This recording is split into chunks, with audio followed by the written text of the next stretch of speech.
វាចាដូចរូបជីវ៉ានៅចិត្តរាល់ថ្ងៃ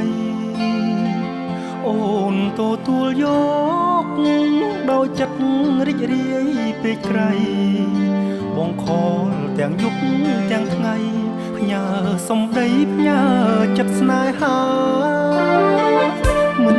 បានប៉ុន្មានមកដេចកលយានអូនបិទសេវា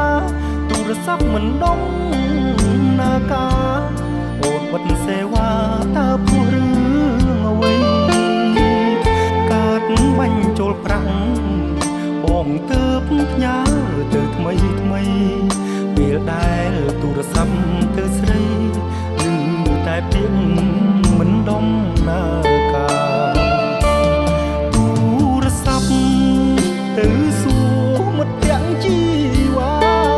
ស្រាប់តែគេប្រាប់បងថាឥឡូវក៏នៅថាមានស៊ីមួយទៀតអូនប្រើលេខថ្មីកាន់ជាប់នឹងដៃមិនដែលឲ្យឃ្លាតទាំងថ្ងៃទាំងយប់អាត្រៀតសាកមកពេញព្រៀបចាំគេខលមកស៊ីមពីចិត្តទីកោតឈវីអូនធ្វើទៅរួចទ្រូងបងក្រមគ្រាផ្សាខ្លោចអូនដុតកំឡោចឲ្យស្នេហ៍ព្រេឆាស៊ីមបងសំណល់អូនបិទចោលអត់មេត្តាប្រៀបដូចគេដាច់សង្ខារឈឺចាប់ចិន្តាដោយសារស៊ីម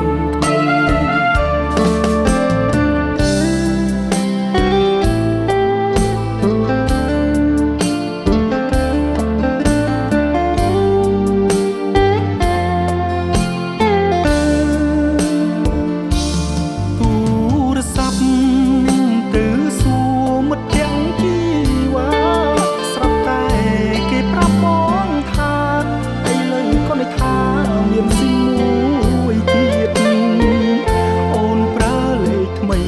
កាន់ជាប់នឹងដៃមិនដែលឲ្យឃ្លាតទាំងថ្ងៃ